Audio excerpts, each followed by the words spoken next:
Pakistan stock market میں تیزی 100 index میں 11,639 پوائنٹس کا اضافہ. انڈیکس 1,58,119 پوائنٹس پر پہنچ گیا. مارکیٹ 5% سے زائد بڑھنے پر ٹریڈنگ 1 گھنٹے کے لیے روکی بھی گئی. بین الاقوامی منڈی میں خام تیل کی قیمت میں 21% کمی. خام تیل $119 سے کم ہو کر $90 فی بیرل ہو گیا. London برینٹ crowd $94.27. Waste Texas crowd $90.27 پر ٹریڈ کر رہا ہے.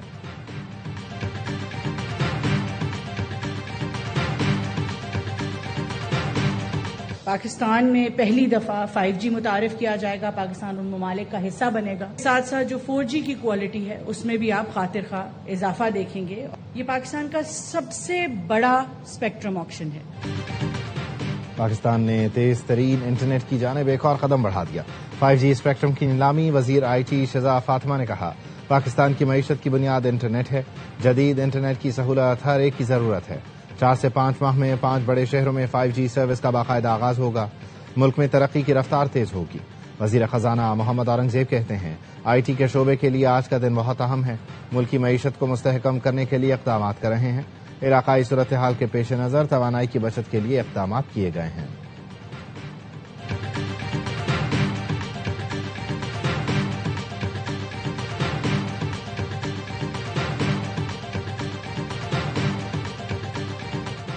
پاکستان اور IMF کے درمیان ورچوئل مذاکرات. مشرق وسطی کی کشیدہ صورتحال پر خصوصی سیشن.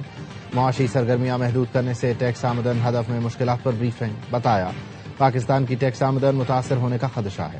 دباؤ کے باوجود حکومت معاشی ترقی کے ہدف کے قریب پہنچنے کے لیے پرعزم ہے. معاشی ترقی کی شرح 4.2 کے بجائے 4% کے قریب رہنے کا امکان. افراط زر کی شرح مقررہ ہدف سے زائد رہنے کا خدشہ ہے.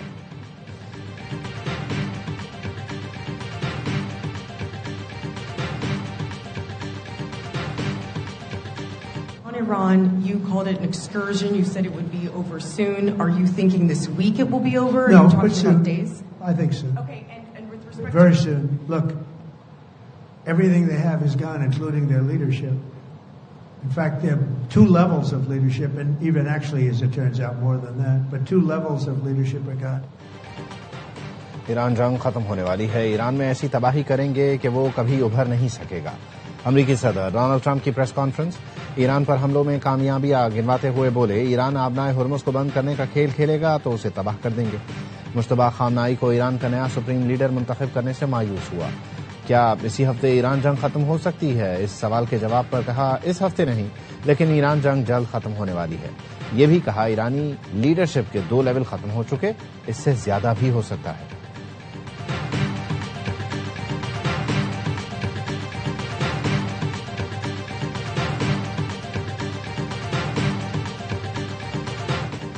جنگ کے خاتمے کا تعین ایران کرے گا. صدر ٹرمپ کے جنگ کے خاتمے سے متعلق بیان پر پاسداران انقلاب کا رد عمل. کہا خطے میں تمام امریکی فوجی ڈھانچے کو تباہ کر دیا گیا.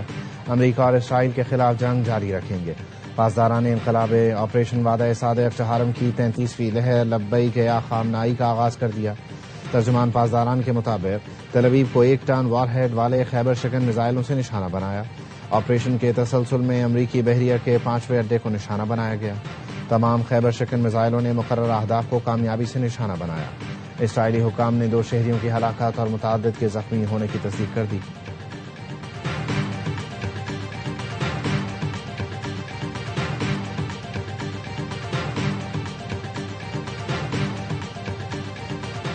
توانائی بچت کے لیے حکومت کے بڑے فیصلے. وزیر مشیر 2 مہینے کی تنخواہ نہیں لیں گے. 2 مہینے کے لیے سرکاری گاڑیوں کو فیول میں 50% کٹوتی. 7% گاڑیوں کو بند کیا جائے گا. وزیر اعظم شہباز شریف کا قوم سے خطاب میں اعلان. کہا ارکان پارلیمنٹ کی تنخواہوں میں 25% کٹوتی.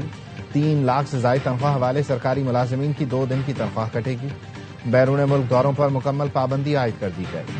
سرکاری محکموں میں گاڑیاں، فرنیچر، ایئر کنڈیشن اور دیگر اشیاء کی خریداری بھی بند. سرکاری عشائیوں اور افطار پارٹیوں پر بھی مکمل پابندی. حکومت کا آن لائن ورکنگ کو ترجیح دینے کا فیصلہ. ہفتے میں 4 دن دفاتر کھلیں گے. اسکولوں میں 2 ہفتے کی چھٹیاں. آن لائن کلاسیں ہوں گی. وزیر اعظم نے کہا تیل کی قیمتوں میں اضافہ دل پر پتھر رکھ کر کیا تھا. عالمی سطح پر قیمتیں پھر بڑھیں گی، لیکن کوشش ہوگی عوام پر اس کا اثر نہ پڑے. منافع خوروں کو خبردار کرتا ہوں، ناجائز فائدہ اٹھانے کی کوشش کی تو آہنی ہاتھوں سے نمٹیں گے. تمام صوبائی حکومتوں کو ہدایات جاری کی جا چکی ہیں. شادی پارٹیز میں 1 ڈش کی شرط، زیادہ سے زیادہ 200 مہمانوں کی اجازت ہوگی، وفاقی حکومت کا نوٹیفیکیشن بھی جاری۔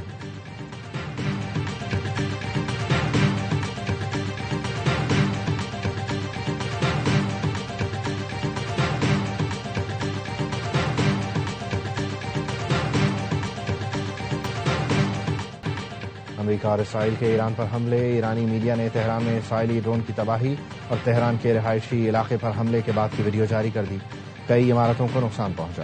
اسرائیلی فوج کی لبنان پر وحشیانہ بمباری، بیروت کے جنوبی علاقوں پر حملے، 83 بچوں سمیت 394 افراد شہید ہو چکے۔ 10 دن میں ایران کے 5000 سے زائد اہداف کو نشانہ بنایا گیا۔ ایرانی بحریہ کے 50 سے زائد جہاز تباہ یا شدید نقصان کا شکار ہوئے۔ امریکی سینٹ کام نے تفصیلات جاری کر دیں، بتایا فوری خطرہ بننے والے مقامات کو ترجیحی بنیاد پر نشانہ بنایا جا رہا ہے۔ ایران پر B-1، B-2 اور B-52 اسٹریٹجک بمبار طیاروں سے حملے کیے گئے۔ ایران میں اینٹی شپ میزائل سائٹس، فوجی مواصلاتی نظام تباہ کر دیا گیا۔ ایران میں بیلسٹک میزائل اور ڈرون بنانے والی تنصیبات پر بھی حملے کیے۔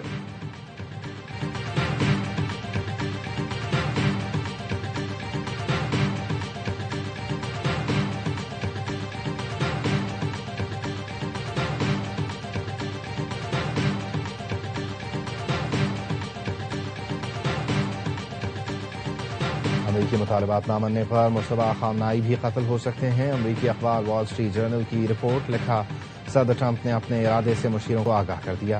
ٹرمپ نے کہا جوہری پروگرام کا خاتمہ نہ ہوا تو مشتبہ خامنائی کے قتل کی حمایت کریں گے۔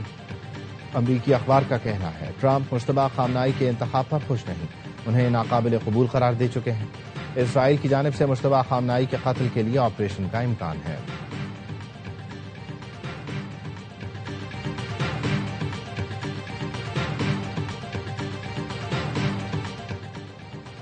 اب سفارتکاری کی کوئی گنجائش باقی نہیں بچی۔ ایران امریکہ کے خلاف طویل عرصے تک جنگ کے لیے تیار ہے، صرف معاشی درد ہی اس تنازع کا خاتمہ کر سکتا ہے۔ ایرانی سپریم لیڈر کے مشیر خارجہ کمال خرازئی کہتے ہیں نئے سپریم لیڈر کے انتخاب کا مطلب نظام کام کر رہا ہے۔ امریکہ جھوٹا بیانیہ بنا رہا ہے کہ ایرانی عسکری طاقت کمزور پڑ گئے۔ ایرانی فوج اس وقت بھی طاقت رکھتی ہے، اسلحہ اور بارود ایران خود بناتا ہے، دفاعی صلاحیت کے لیے کسی اور ملک پر انحصار نہیں رکھتا۔ ایرانی وزیر خارجہ عباس عراقچی نے کہا امریکہ کے ساتھ مذاکرات اس وقت خارج از امکان ہیں، ہمیں امریکیوں کے ساتھ مذاکرات کا تلخ تجربہ ہے۔ گزشتہ سال جون میں مذاکرات کے دوران ایران پر حملہ کیا گیا، اس بار بھی مذاکرات کے دوران حملہ ہوا، ہم پر جنگ مسلط کی گئی ہے، ہم جو کچھ کر رہے ہیں وہ خالصتاً اپنا دفاع ہے۔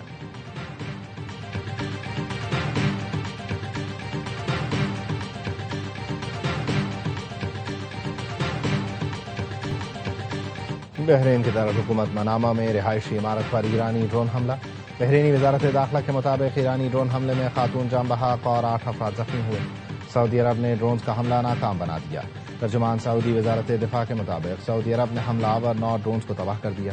تباہ کیے گئے ڈرون شیبا فیلڈ کی طرف داغے گئے تھے۔ ترکی کا ایران سے فائر کیا گیا بیلسٹک میزائل تباہ کرنے کا دعویٰ، ترک وزارت دفاع نے بتایا نیٹو کے دفاعی نظام نے میزائل کو فضا میں ہی ناکارہ بنا دیا۔ ترک صدر اردوان کا ایرانی صدر سے رابطہ، نئے ایرانی سپریم لیڈر کے لیے نئے خواہشات کا اظہار کیا۔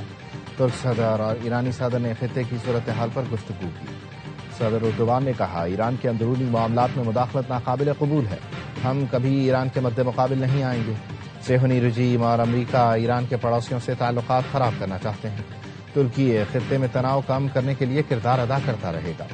صدر پزشکیان نے کہا ایران ہمیشہ سے تناؤ کم کرنے کے لیے آمادہ رہا ہے، پڑوسی ملکوں کی سرزمین، فضائی، آبی حدود حملوں کے لیے استعمال نہ ہوں۔ ہم جنگ ہارنے والے ہیں اور ہمیں یہ جنگ ہارنی بھی چاہیے۔ یہ جنگ امریکہ اور اسرائیل کے بس کی نہیں۔ سابق امریکی انٹیلیجنس افسر ولیم اسکاٹ کہتے ہیں یہ غیر قانونی قاتلانہ جنگ اور تاریخ کا سب سے بڑا جنگی جرم ہے، اس جنگ سے نتائج حاصل نہیں ہو سکیں گے۔ امریکہ اور اسرائیل جنگ کو پوری طرح تک پھیلائیں گے۔ ایران کچھ غلط نہیں کر رہا، اپنے دفاع کے لیے لڑ رہا ہے۔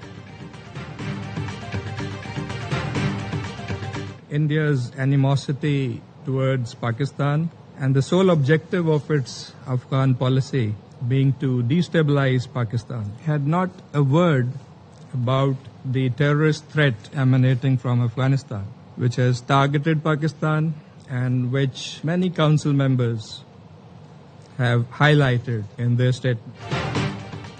بھارت افغانستان کے ذریعے پاکستان میں دہشت گردی میں ملوث ہے. بھارت کو افغان سرزمین دہشت گردی کے لیے استعمال نہیں کرنے دیں گے. پاکستان کے مستقل مندوبات سے افتخار کا سلامتی کونسل سے خطاب. کہا بھارت نے ہمیشہ خطے میں تخریب کار کا کردار ادا کیا. بھارت پانی کو ہتھیار کے طور پر استعمال کر رہا ہے.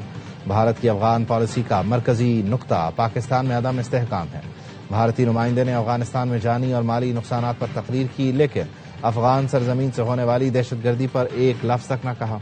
افغانستان میں T T P, B L A اور دیگر دہشت گرد تنظیموں کی پناہ گاہیں ہیں. دہشت گرد پاکستان کے شہروں میں خودکش حملے کر رہے ہیں. دہشت گردوں کے حملے میں معصوم شہری شہید ہو رہے ہیں. پاکستان محفوظ اور پرامن افغانستان چاہتا ہے. ہمسائے کی حیثیت سے پاکستان نے طالبان سے مذاکرات جاری رکھے.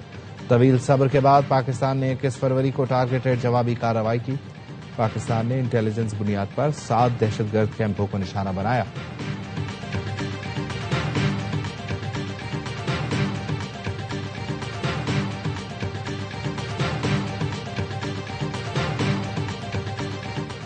اور کراچی کے علاقے گڈاف میں 3 کروڑ سے زائد مالیت کی 74 موٹر سائیکلیں جل کر راکھ ہو گئیں.